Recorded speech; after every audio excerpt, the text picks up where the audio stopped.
¿Cuál fue la clave de la victoria aliada en la Segunda Guerra Mundial? Y lo que es más importante, ¿por qué las cosas van ahora tan mal para los pueblos británico y estadounidense? El 6 de junio de 1944, hace apenas 40 años, fue una de las fechas decisivas de la historia. Ese día, el general Dwight D. Eisenhower, desde su cuartel general en el sur de Inglaterra, envió a más de 250,000 soldados canadienses, estadounidenses y británicos a través del traicionero Canal de la Mancha para comenzar una cruzada en Europa. Fue el mayor asalto combinado de la historia. Más de 3.300 barcos de asalto y lanchas de desembarco, apoyados por 11.400 aviones, 6 acorazados, 21 cruceros, innumerables destructores, puertos artificiales, hasta garfios e innumerables pañuelos de seda con mapas, posiciones enemigas. Lo que está en juego, colosal. Una fallida invasión aliada de la costa francesa significaría una oportunidad para que Hitler retirara sus tropas del oeste para hacer frente al ataque ruso. También era hora de que los nazis perfeccionaran nuevas superarmas como los misiles B-1 y B-2 que iban a aterrorizar a Londres ese mismo verano. El mundo se ha familiarizado con la historia oficial del día D, el 6 de junio de 1944, el día más largo. Sin embargo, la historia detrás de las escenas es aún más notable y ofrece evidencia convincente del papel que una mano invisible siempre ha desempeñado en la historia, y especialmente en la historia del pueblo angloamericano. 40 años después, es hora de que se vuelva a contar esa historia, la pura verdad sobre el día D. También es hora de hacer una pregunta más pertinente. ¿Por qué esta mano guía parece estar ausente del mundo de habla inglesa hoy en día? El día D estaba programado originalmente para el 5 de junio, no para el 6 de junio. Dejemos que el general Eisenhower, el comandante supremo aliado, cuente la historia con sus propias palabras. La conferencia final para determinar la viabilidad de atacar el 5 de junio estaba programada para las 4 a.m. del 4 de junio. Algunos de los contingentes atacantes ya habían recibido la orden de hacerse a la mar. En la mañana del 4 de junio, el informe que recibimos fue desalentador. Se predijo que las nubes bajas, los fuertes vientos y la formidable acción de las olas harían que el desembarco fuera un asunto muy peligroso. Los meteorólogos dijeron que el apoyo aéreo sería imposible, el fuego naval sería ineficiente e incluso el manejo de pequeñas embarcaciones se haría difícil. A las 3:30 de la mañana siguiente, nuestra pequeña tienda temblaba y temblaba bajo un viento de proporciones casi huracanadas. Parecía imposible que en tales condiciones hubiera alguna razón para siquiera discutir la situación. Las malas condiciones pronosticadas el día anterior para la costa de Francia prevalecían allí, y si hubiéramos persistido en el intento de desembarcar el 5 de junio, casi con toda seguridad se habría producido un desastre mayor. Esto, el personal meteorológico nos dijo que inspiramos más confianza en su próxima declaración sorprendente, que era que para la mañana siguiente, 6 de junio, se produciría un periodo de tiempo relativamente bueno, hasta entonces completamente inesperado, que duraría probablemente 36 horas. La predicción a largo plazo no era buena, pero este corto tiempo de tiempo tranquilo intervendría entre la tormenta que estábamos experimentando entonces y el comienzo de la siguiente racha de mal tiempo. Rápidamente anuncié la decisión de seguir adelante con el ataque el 6 de junio. Cruzada en Europa, edición Da Capo, páginas 249 y 250. A pesar de los mejores esfuerzos del hombre, la batalla del día D, como tantas otras historias, quedó a merced del clima. Humillante, pero cierto. Un artículo del Daily Telegraph del 7 de abril de 1947 titulado El milagro del día D, escrito por el teniente general Sir Frederick Morgan, ex jefe del personal de planificación angloamericano, confirma el factor climático. Como decía el viejo adagio, el hombre propone pero Dios dispone. Llega un punto en muchos de nuestros asuntos en el que tan a menudo esperamos un milagro. Y los milagros siguen ocurriendo. ¿Cuántos de ellos no hemos visto representados ante nuestros ojos en estos últimos años? Allí estaba Dunkerque y su Fiat, el mar en calma. ¿Quién planeó eso? Durante esas horas fatídicas cabalgaba hacia la batalla al sur del Somme. Nuestro ejército principal estaba acorralado en esas playas del norte. Había muchos otros que, como nosotros, no veían otra salida que un milagro. Ocurrió el milagro. Luego, 2 años más tarde, un submarino avistó el barco de cola de un convoy que transportaba tropas de Estados Unidos y Gran Bretaña para invadir el norte de África. Al parecer, el observador alemán pensó que lo que veía era meramente digno de un informe rutinario. Entonces, un día antes de que el general Patton desembarcara en las playas de Casablanca, abiertas a todo el oleaje del Atlántico, justo cuando parecía inevitable que todo su asunto tuviera que ser cancelado, el viento cambió de tierra a mar adentro y dejó entrar a la pequeña embarcación. La historia de nuestros otros teatros de guerra inevitablemente hablará de muchos acontecimientos militares, pero dudo que alguno sea tal que se pueda comparar con el milagro del día D en 1944. Ya había habido un breve retraso, causado por el mal tiempo, lo que significaba que cualquier nuevo aplazamiento debía ser de semanas para esperar la conjunción correcta de la luz y la marea. Había algo más que ordinario, seguramente, en esa decisión de atacar y en ese espíritu de éxito que impregnaba las filas. Este editorial de The Times de Londres del 11 de septiembre de 1944, en tiempos de guerra, es aún más revelador.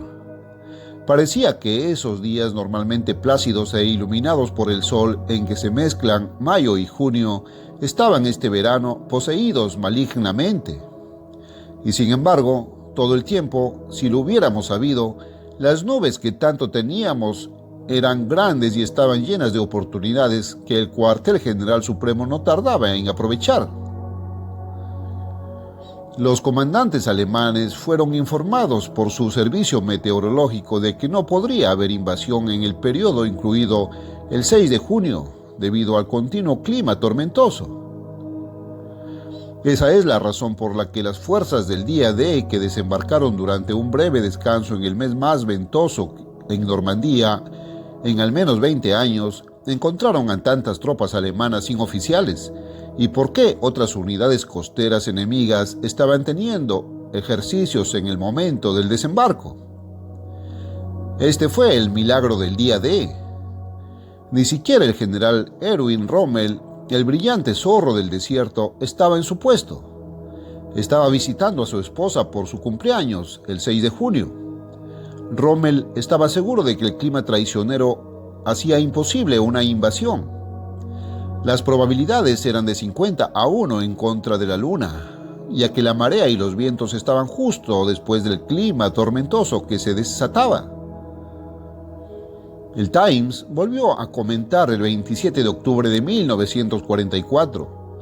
Quizás nunca se haya apreciado plenamente lo cerca que estuvieron las fuerzas invasoras de un desastre comparable con el destino de la Armada Española.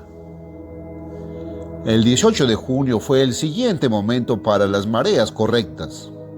Sin embargo, el 19 de junio, un vendaval se levantó con creciente fuerza durante las siguientes 24 horas y se extinguió un día y medio después. Solo una de las 23 toneladas de equipo del muelle sobrevivió a ese fatídico episodio. Fue la peor tormenta del Canal de la Mancha en 80 años. ¿Y si la invasión hubiera llegado el domingo 19 de junio? Es un pensamiento escalofriante. El general Eisenhower parecía percibir la mano de la providencia en estos dramáticos acontecimientos. Hablando en su ciudad natal de Abilene, Kansas, el 4 de junio de 1952, la revista Time informó que dijo: «Este día, hace 8 años, tomé la decisión más agonizante de mi vida. Si no hubiera nada más en mi vida que probara la existencia de un Dios todopoderoso y misericordioso, los acontecimientos de las siguientes 24 horas lo hicieron. La mayor ruptura en un terrible desembolso de tiempo ocurrió al día siguiente y permitió que esa gran invasión procediera con pérdidas muy por debajo de las que habíamos previsto». Este era casi el mismo mensaje que el líder británico en tiempos de guerra, el corazón de León Churchill, había pronunciado el 31 de octubre de 1942. A veces tengo la sensación de interferencia. Quiero hacer hincapié en eso. A veces tengo la sensación de que alguna mano guía ha interferido. Tengo la sensación de que tenemos un guardián porque tenemos una gran causa y lo tendremos mientras sirvamos fielmente a esa causa. El comandante Anthony Cummings, en un programa de la BBC titulado La mayor armada de la historia, vio la misma intervención en la invasión aliada de Sicilia el 10 de julio de 1943. De repente comenzó a soplar un golpe real, fuerza 6, medio vendaval. Esto significaba que el oleaje sería terrible y sería casi imposible para nuestras lanchas de desembarco abrirse paso a través de él. A pesar de todas las precauciones elaboradas, aquí estábamos, a merced de los elementos. Pero ya no había vuelta atrás, y a medida que la oscuridad se cerraba y los barcos seguían avanzando, no pude evitar pensar en algunos de los milagros del tiempo que ya nos habían favorecido en esta guerra. Dunkerque, África del Norte. Quizás 3 veces era demasiado esperar. Quizás, y entonces sucedió. A falta de apenas 1 hora y media para que faltara la hora cero, el viento bajó de repente y el oleaje bajó más rápido de lo que había visto antes. Fue tan repentino que fue casi increíble, milagroso, y mientras la gente miraba fijamente a la oscuridad, se ofrecieron muchas oraciones silenciosas de agradecimiento. En Sicilia, como en Normandía, las guarniciones enemigas fueron adormecidas por una falsa sensación de seguridad por el mal tiempo que se despejó de repente. ¡Qué providencial para los aliados! Pero el día de la apertura del segundo frente fue fundamental para la Segunda Guerra Mundial. Aceleró la derrota nazi antes de que los científicos de Hitler pudieran perfeccionar la bomba de hidrógeno. Después de la triunfal barrida aliada a través de Francia en 1944, el mariscal de campo Bernard Montgomery se sintió obligado a decir: «Una marcha tan histórica de acontecimientos rara vez puede haber tenido lugar en un espacio de tiempo tan corto. Digámonos los unos a los otros, esto fue obra del Señor y es maravilloso a nuestros ojos. Acontecimientos conmovedores estos. Sin embargo, los militares duros y realistas nunca tuvieron vergüenza de incluir a Dios en el cuadro, y con razón. El clima no es un factor menor en la guerra. La tragedia de Arnhem y la batalla de las Ardenas, el otoño y el invierno que siguieron al día D, fueron sombríos recordatorios de la locura de confiar únicamente en los cálculos humanos y la fuerza material. La masacre de la Segunda División Canadiense en Dieppe en agosto de 1942 fue una trágica lección de cómo las operaciones anfibias pueden ser contraproducentes y desastrosas. La niebla persistente de abril de 1941 ayudó a dos de los cruceros de batalla alemanes, Scharnhorst y Gneisenau, a escapar a través del estrecho de Dinamarca para devorar 115.000 toneladas de barcos aliados. El Bismarck casi eludió a sus adversarios británicos en la niebla ese mismo año. La Segunda Guerra Mundial vio una de las intervenciones climáticas más dramáticas de la historia, el duro invierno ruso de 1941, que golpeó a las legiones de Hitler fuera de las mismas puertas de Moscú. ¿Cuán diferente podría haber sido la historia sin el perenne factor dominante del clima? Job 38, 22, 23. Con millones de vidas en peligro durante aquellos cruciales días de verano de junio de 1944, es interesante estudiar la actitud y el temperamento de los pueblos angloamericanos en la víspera del día D y después. En los Estados Unidos había un estado de ánimo sombrío y religioso. Durante una semana entera, la gente más bulliciosa, ruidosa de Occidente anduvo de un lado a otro con una moderación, un sentido de propósito sobriamente responsable que no solo era sorprendente, sino que no tenía paralelo en la memoria viva.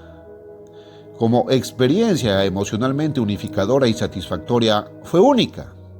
No era la unidad del dolor, sino de la realización y la esperanza. Geoffrey Perret, Days of Sadness, Years of Triumph, página 277. La sencilla pero elocuente oración del presidente Franklin Roosevelt por las fuerzas estadounidenses, transmitida a la nación en la noche del día D, todavía resuena con emoción. Dios Todopoderoso, nuestros hijos, orgullo de nuestra nación, este día se ha embarcado en un gran esfuerzo, una lucha para preservar nuestra república, nuestra religión, nuestra civilización y para liberar a una humanidad que sufre. Necesitarán tus bendiciones. Su camino será largo y duro. El enemigo es fuerte. Él puede hacer retroceder nuestras fuerzas, pero volveremos una y otra vez. No luchan por el deseo de conquista, luchan para acabar con la conquista. Ayúdanos, Dios Todopoderoso, a volver a dedicarnos a una fe renovada en ti, en esta hora de gran sacrificio. Muchas personas me han instado a que convoque a la nación a un solo día de oración especial, pero porque el camino es largo y el deseo es grande, pido que nuestro pueblo se dedique a la oración continua. Al otro lado del Atlántico, el rey Jorge VI también llamó al Imperio Británico a la oración. Para que podamos ser emparejados dignamente con este nuevo llamado del destino, deseo solemnemente llamar a mi pueblo a la oración y la dedicación. No somos inconscientes de nuestros propios defectos, pasados y presentes. No pediremos que Dios haga nuestra voluntad, sino que seamos llamados a hacer la voluntad de Dios, y nos atrevemos a creer que Dios ha usado a nuestra nación e imperio como un instrumento para cumplir su alto propósito. Aquí, ciertamente, hay una pequeña parte conocida de la historia no contada del día D, y no fueron solo los líderes nacionales los que sintieron la necesidad de la oración.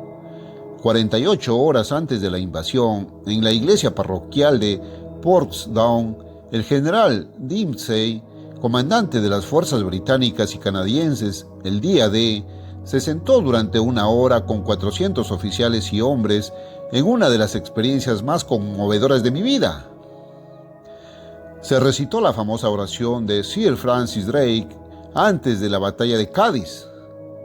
Oh Señor Dios, cuando das a tus siervos que se ocupen de cualquier gran asunto, concédenos también saber que no es el principio, sino la continuación de la misma, hasta que esté completamente terminada, lo que produce la verdadera gloria, por aquel que para el cumplimiento de tu obra dio su vida, nuestro Redentor, Jesucristo. Con este espíritu comenzó la gran cruzada en Europa, por chocante que pueda parecer a una generación escéptica. Los paralelismos entre los preparativos espirituales y la consagración piadosa del mundo de habla inglesa en la víspera del día D y las costumbres de las antiguas 10 tribus de la casa de Israel son realmente sorprendentes. Este era el requisito previo para la guerra en el antiguo Israel.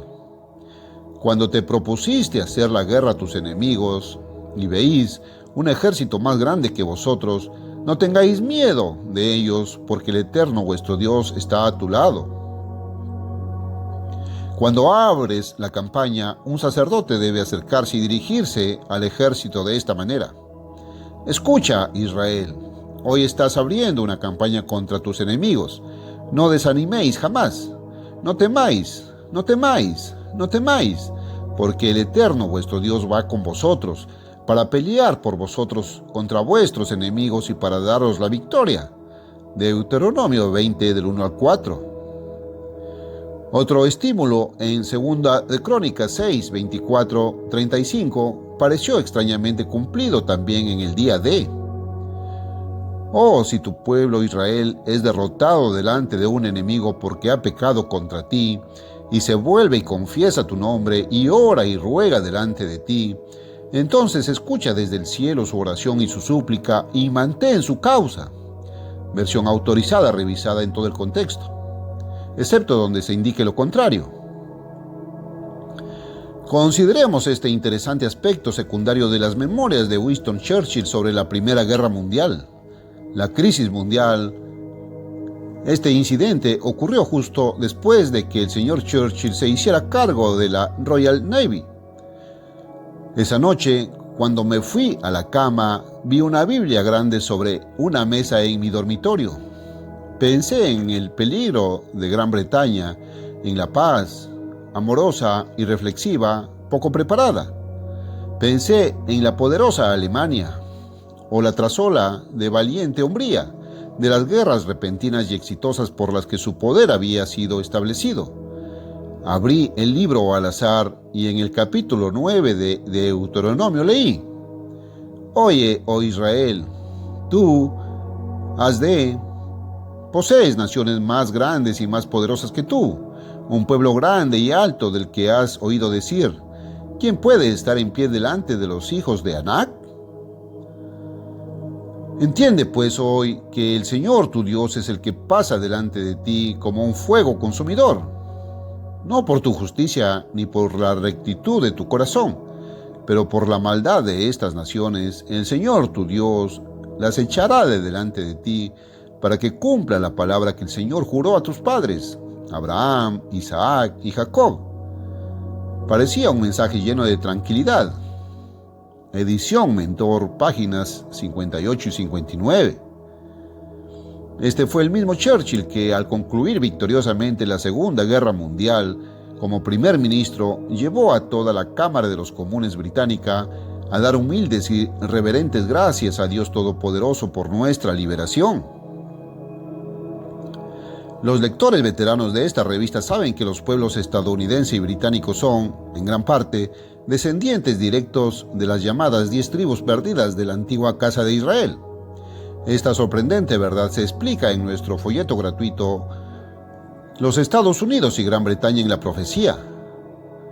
No es de extrañar que algunas de las profecías relacionadas con los descendientes de la antigua Casa de Israel encajen tan asombrosamente con el día D y otros eventos clave en la historia británica y estadounidense. No temáis, cuando pases por las aguas, yo estaré contigo. Isaías 43:1-2. Los asaltos anfibios aliados contaron con la protección de Dios en muchas ocasiones, como testificaron los generales y almirantes. El submarino, la guerra relámpago, el cohete B-2, todos los frutos del genio científico de los nazis no pudieron evitar la victoria aliada en la Segunda Guerra Mundial. Miqueas 5:9. Cuán sorprendentemente se cumplió Deuteronomio 28:7 para los estadounidenses y británicos en 1945. El Señor hará que tus enemigos que se levanten contra ti sean derrotados delante de ti. Saldrán contra ti por un camino y huirán delante de ti por 7 caminos. Sin embargo, algunos se preguntarán: ¿Qué pasa con desastres como la derrota canadiense en Dieppe? ¿Por qué el derramamiento de sangre y las víctimas? Los sufridos británicos han dicho: ¿cómo pudo un Dios misericordioso permitir el bombardeo de Londres? Algunos de los que leen acerca de este maravilloso conocimiento de la identidad del mundo de habla inglesa no pueden reconciliar la intervención ocasional de Dios con las derrotas, fiascos y reveses de las guerras mundiales. Estas preguntas merecen una respuesta. Y la verdad es simplemente esta: la obediencia parcial trae solo bendiciones parciales. Primera de Reyes 18:21 y Oseas 7:16. La protección divina absoluta en la guerra solo se promete a las naciones que sirven a Dios totalmente. Éxodo 14:14. ¿Cuántas naciones son lo suficientemente audaces como para reclamar esa promesa por obediencia? Dios interviene en momentos cruciales para castigar a las naciones excesivamente pecadoras. Génesis 15:16. Y también para proteger a sus pueblos siervos de la extinción. Isaías 1:9 y Génesis 49:24. Este era su patrón de la antigüedad y debemos entender que el enfoque básico de Dios nunca cambia. Malaquías 3:6. Los descendientes modernos de las llamadas 10 tribus perdidas de la antigua casa de Israel son ciertamente escogidos para ser el pueblo siervo de Dios, pero no han estado dispuestos a servir a Dios de todo corazón. Isaías 43, 21 y 22. Dios los describe como ciegos a cualquier sentido de propósito nacional, a sus orígenes nacionales y a su inminente castigo. Isaías 42, 19. El presidente Harry Truman dijo en Washington el 3 de abril de 1951: "No creo que nadie pueda estudiar la historia de esta nación sin convencerse de que la divina providencia ha desempeñado un gran papel en ella. Tengo la sensación de que Dios nos ha creado y nos ha traído a nuestra posición actual de poder y fuerza para un gran propósito. No nos es dado saber plenamente cuál es ese propósito. Sí, incluso los espiritualmente ciegos alguna vez supieron, o al menos sus grandes líderes lo reconocieron, que Dios Todopoderoso les dio ayuda crítica para ganar la Segunda Guerra Mundial. Pero nadie, al parecer, sabía realmente por qué. Dios revela en Isaías 48:9 que Él interviene a favor de las naciones, no debido a ninguna justicia o superioridad inherente, sino por causa de su nombre. Si a pesar de todo, la mayoría de las personas que se encuentran en el mundo de la salud no son capaces de alcanzar la importancia de la humanidad. Comprenda ahora por qué Dios ha abandonado virtualmente a los pueblos estadounidense y británico en las últimas décadas. Jeremías 14:7. Dios tenía un propósito al preservar a los Estados Unidos y Gran Bretaña en la Segunda Guerra Mundial. Se convirtieron en el bastión de su gran obra del tiempo del fin, una obra que, desde su base estadounidense, ha ceñido el globo. Esa obra fue la proclamación profetizada del verdadero Evangelio de Jesucristo para el tiempo del fin, Mateo 24:14 y 28:19-20. Usted está leyendo ahora ese verdadero mensaje del Evangelio del Reino de Dios en la revista La Pura Verdad. En las décadas de 1930 y 1940, el tiempo de Dios había llegado para sentar las bases para que el último testimonio de advertencia de Jesucristo llegara a las naciones en poder. Marcos 1:15 y Malaquías 4:5. Solo América del Norte tenía la capacidad financiera, la plena libertad religiosa, los medios de comunicación y el fácil acceso a las Escrituras para hacer posible esta advertencia final y el anuncio de la restauración del gobierno de Dios en esta tierra. Así que Dios ayudó a los aliados a ganar la Segunda Guerra Mundial. Y ese es el aspecto final y trascendente de la historia no contada del día D.